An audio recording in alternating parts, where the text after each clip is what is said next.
Bonjour à tous, je vous retrouve cette semaine pour vous parler d'une nouvelle pierre et cette semaine c'est l'œil de faucon qui est à l'honneur. Alors l'œil de faucon, il va travailler non seulement sur votre troisième œil de par sa couleur, donc tout ce qui est intuition, changement, leadership, mais aussi sur votre chakra du cœur puisque son système cristallin est trigonal.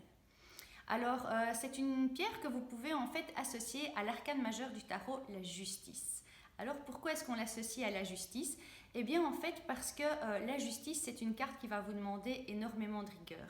C'est une carte qui ne fait pas dans les sentiments. La justice elle est là pour trancher. Donc c'est vraiment tout ce côté logique, tout ce côté vraiment rationnel. Ça c'est vraiment la justice. Elle ne fait pas du tout dans l'émotionnel. La justice c'est vraiment voilà, cette rigueur, cette vérité. Ce besoin voilà, de vraiment s'attacher à tout ce qui est juste. Alors attention, la justice aussi, elle vous fait passer un message. Elle vous fait passer aussi le message que la perfection n'existe pas. Donc si vous regardez un petit peu la carte de la justice, vous voyez déjà, premièrement, que les deux contenants de la balance ne sont pas pareils. Au niveau de la taille, je vais dire, et en plus que quelque part, la justice, donc la personne qui est représentée sur la carte, va influencer la balance avec non seulement son genou, mais également son coude. Et donc tout ça pour vous dire qu'en fait la perfection, ça n'existe pas. La perfection, si tout était parfait, en fait tout serait immobile, tout serait sans vie, tout serait mort. Et donc ce qu'elle vous dit, c'est de viser l'excellence. Donc préférez l'excellence à la perfection.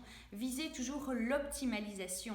Et c'est vraiment aussi ça que l'œil de faucon va vous faire passer comme message. En fait, le faucon, c'est un rapace, donc il va prendre de la hauteur, il va prendre cette vue hélicoptère. Alors comme on dit dans le monde de l'entreprise, c'est vraiment cette vue 360 pour prendre tous les paramètres en compte et être sûr en fait qu'il a toutes les cartes en main pour pouvoir trancher et prendre les bonnes décisions. Alors il ne va pas viser la perfection, il va vraiment viser, comme je dis, l'excellence. Donc le but c'est vraiment de faire du mieux qu'on peut avec toutes les ressources dont on dispose. Et donc vous voyez vraiment ce parallèle entre la carte de la justice et la pierre, l'œil de faucon. C'est vraiment ça, c'est prendre quelque part de la distance, enfin de la hauteur, plutôt pas de la distance mais de la hauteur, et regarder la situation avec une autre vue, avec une vue nouvelle, et ne pas viser la perfection, mais vraiment viser l'excellence. Vous dire, voilà, ok, tout ne sait pas être parfait, mais à un moment, je vais devoir trancher, je vais devoir prendre une décision. Et c'est typiquement avec l'œil de faucon que vous allez pouvoir travailler si vous vous retrouvez dans ce genre de situation. Donc à partir du moment où vous devez prendre des décisions, où vous devez vraiment faire un travail de visionnaire, vraiment prendre de la hauteur, n'hésitez pas à travailler avec l'œil de faucon parce que vraiment c'est une très belle pierre qui va vous permettre en tout cas d'approfondir ces différentes compétences. Donc voilà, j'espère que cette vidéo vous a plu, j'espère que vous en avez appris sur l'œil de faucon et sur la carte de la justice.